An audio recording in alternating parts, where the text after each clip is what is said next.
siento pesimista ante el sistema educativo español y en realidad el sistema educativo occidental, porque la intervención pública se ha convertido en una enfermedad y, naturalmente, quien paga al gaitero le dice lo que tiene que tocar.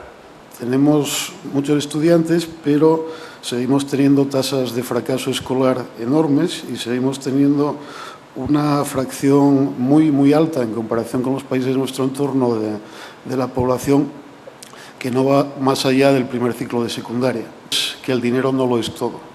O sea, normalmente cuando se habla de educación enseguida se empieza a hablar de gastar más.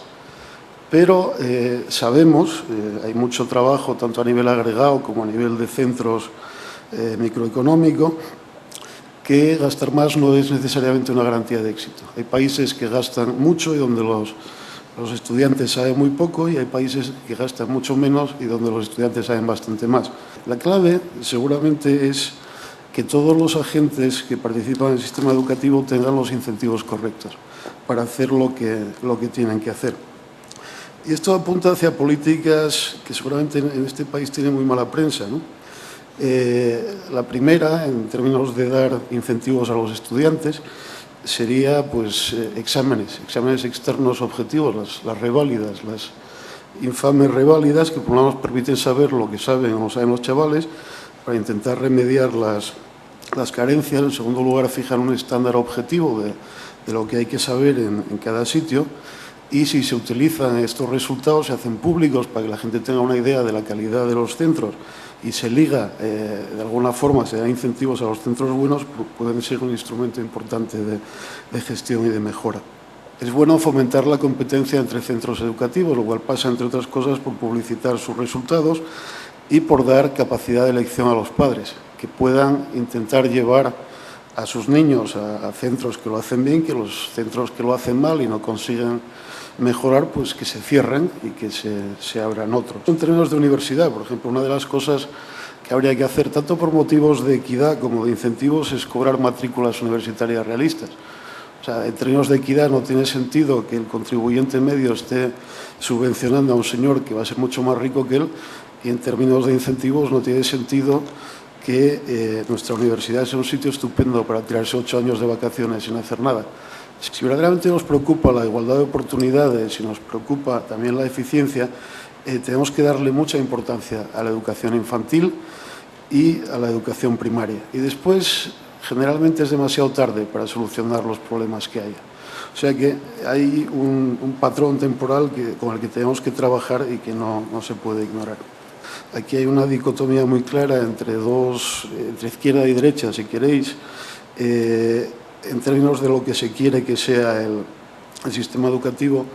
Esto es algo que se traduce en una enorme inestabilidad institucional. Cada vez que ha cambiado el gobierno, el partido del gobierno, pues hemos emprendido una reforma desde los cimientos del sistema educativo y así no hay manera de que la cosa funcione bien. Hay dos maneras de mejorar la productividad. No voy a insistir mucho en el tema.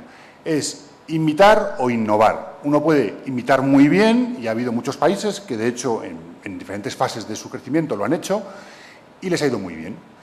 Y otra opción, probablemente mayor valor añadido, pero que también es la de innovar.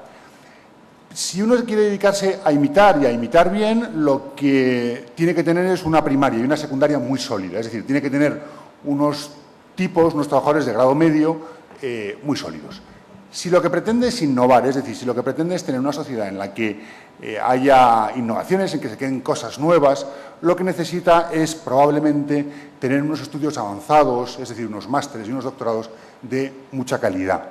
A ver, nuestra universidad está regulada de manera increíblemente estricta. Si estuviera aquí Fernando Fernández, que es rector de la Universidad de Nebrija y buen amigo, os contaría lo que él sufre como rector y hasta qué nivel, de alguna manera, la normativa estatal regula, y la autonómica, regula la vida de las universidades. La reforma más importante que hay que llevar a cabo en las universidades se refiere al gobierno de las universidades. De esto, insisto, ya habló Luis y, por tanto, yo voy a ser muy telegráfico. Luis es que además es un experto en gobierno corporativo. Los que deben tener el poder real son los que pagan. No es tan complicado de entender. El gerente del hospital lo pone la comunidad autónoma de la ciudad que sea. El gerente de la Paz lo pone el consejero de Sanidad de la Comunidad de Madrid. Pero el rector de la Complutense no lo pone la consejera de Educación de la Comunidad de Madrid, lo ponen los grupos que de alguna manera le han aupado a esa posición. La idea del café para todos es terriblemente mala para la universidad, ¿vale? La política universitaria con mucha frecuencia se ha dirigido a voy a intentar hacer buenas, yo qué sé, las 7 universidades públicas madrileñas, que no es posible, no es posible tener 7 universidades de excelencia en Madrid. No cabe, no existe país del mundo que le ocurra esto. Los estudios avanzados, es decir, los buenos máster y los buenos doctorados, son muy caros. No hay duda sobre esto. Uno puede dar una licenciatura, es barato, un buen doctorado es muy caro. Por tanto, queremos tener buenos doctorados, hay que gastarse el dinero. Que al aumentar mucho la productividad, es decir, la producción por unidad, también de trabajo, como es lógico, los trabajadores han reivindicado más salario en forma, de más salario o menos horas de trabajo, porque la reducción de la jornada laboral ha estado íntimamente vinculado a las ganancias de productividad. Y hasta ahí nada que objetar. Si se producía mucho más, aunque costase más, porque el coste unitario se reducía, pues estupendo. Pero rápidamente se trasladaban esas reivindicaciones a sectores mucho más maduros, en los que ya no se podía producir más, aunque se producía más caro. De tal manera que, ¿cuál era el mecanismo de ajuste? Si se producía lo mismo pero más caro, produzcámoslo con menos. Esas reivindicaciones que se trasladaban a sectores maduros obligaban a que la mejora de productividad se produjera vía destrucción de empleo. Es el mecanismo que seguimos empleando en España para mejorar nuestra productividad. Entre el año 79 y el 82 destruimos 1 millón de puestos de trabajo, que luego recuperamos, que volvimos a destruir entre el año 92 y 94 y que ahora, como hemos creado más empleo, volvemos a destruir o destruiremos 2 millones y pico de puestos de trabajo para recuperar nuestra productividad perdida.